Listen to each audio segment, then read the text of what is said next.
I'd like to share with you a story that happened in our community. We have wonderful members. The names are Benji and Lisa Schreier.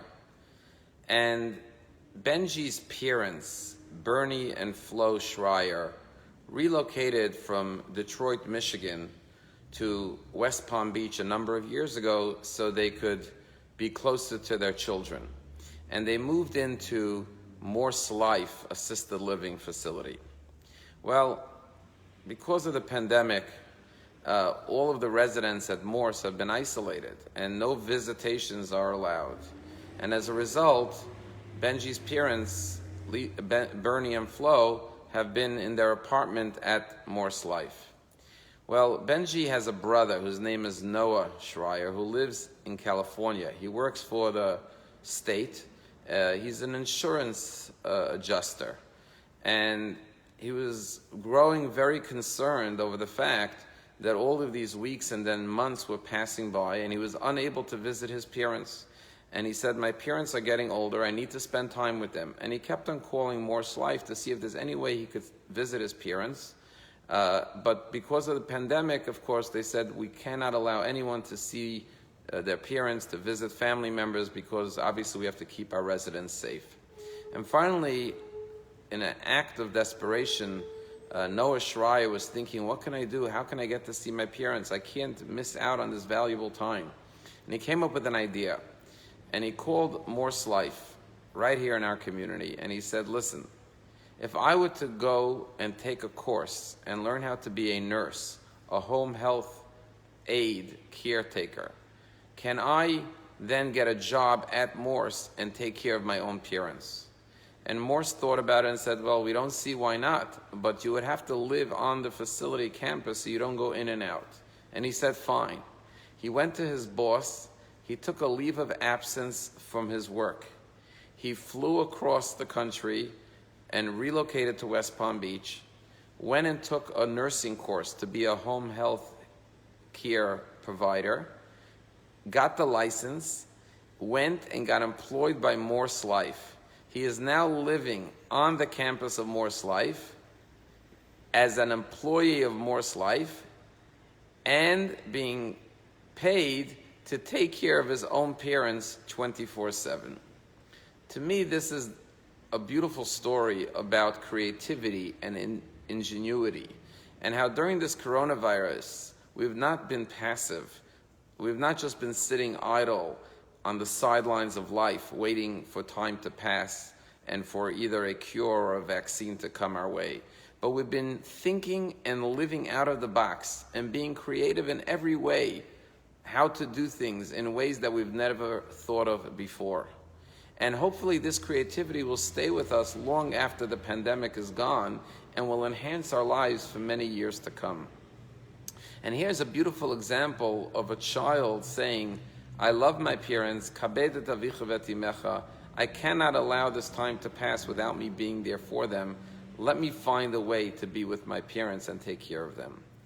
Today on the Hebrew calendar is the 6th day of Tishrei. The 6th day of Tishrei is the yahrzeit of the mother of the Lubavitcher Rebbe, the mother of royalty. Imagine a mother who gave birth to a son who literally changed the world in a post-Holocaust era. Rebbe Scheiner suffered many tragedies in her life, but she had the nachas of living in Crown Heights, Brooklyn, and watching her son lead the Chabad movement, which began in Crown Heights, but spread throughout the world. And my father always told me that one of the most beautiful things to watch was that the Rebbe, when he took over the leadership of the Chabad movement in 1951, he was a young man. And wherever the Rebbe went, you would see him walking at a very fast pace. The Rebbe had the busiest schedule, caring for Jewry worldwide, building institutions throughout the globe, and every moment of the Rebbe's life was filled with activities and caring and loving the Jewish people. And the Rebbe would not only work during the day, but late hours of the night, seeing people and caring for people. But there was one time every single day that everyone saw the Rebbe slow down. And that was every single morning after the morning services. The first thing the Rebbe would do would go to his mother's apartment, which was on the corner of President and Kingston Avenue, just a few blocks from 770, and he would go and visit his mother. And then he would take his mother for a walk. And the observers who saw him said that the Rebbe would walk with his mother, take her for a daily stroll, and the Rebbe was the most relaxed, calm, walking in a very slow, leisurely manner with his mother, chatting with her, talking to her, giving her nachas. And the Rebbe's mother would later say that she lived 24 hours on the joy and the pleasure she got from the time that her son visited her every day. That's what kept her going till the next day. And she said, although my apartment was small, when he visited, it felt like the walls of the apartment expanded. And the Rebbe was a role model and an example that when it comes to honoring your parents, everything in the world must stop. And we must be there for our parents to care for them and love them. And perhaps during this pandemic, we had more time to turn inward and to care for our beloved parents and our loved ones in our lives. And that is one of the positive things we shall take from this pandemic, that what matters most is how we care for our loved ones, for our family, for our friends, for our community, and for one another. And so Jewish tradition teaches us that the commandment, which is the fifth commandment of the 10 commandments, to honor your father and mother, is a lifelong commandment. And even if, God forbid, you lose your parents, you still have many opportunities to honor them by quoting them, by going in their ways, by carrying on their deeds that they found meaningful in life. Every time we do something to bring honor to them, we are fulfilling the mitzvah of honor your father and mother, even though they are not physically present. And one of the ways we honor our parents is during the Yizkor service, where 4 times a year we come to shul, in addition to saying Kaddish on the yahrzeit or during the period of mourning.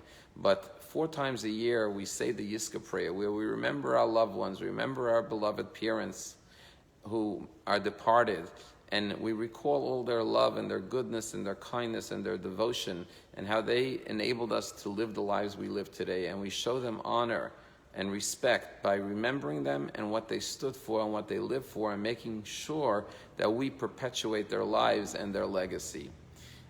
This year, of course, on Monday morning we will recite Yizkor. Unfortunately, some people will not be able to come to shul during this time because of safety and health issues. But I want to invite you tonight at 7 o'clock. We're going to be having a community Zoom pre-Yom Kippur service. And we will be conducting some of the service live via Zoom. And in addition, we will be having a Yizkor service where you can participate in remembering your loved ones tonight. And let us remember the mitzvah of honoring our parents, not just on special occasions, but each and every day we have the opportunity to learn from the Rebbe and his devotion to his mother, and continue to elevate the souls of our beloved, dearly departed parents. Wishing you a beautiful day and a Gemar Chasima Tova. May we all be sealed in the book of life for health, happiness, joy, and blessings.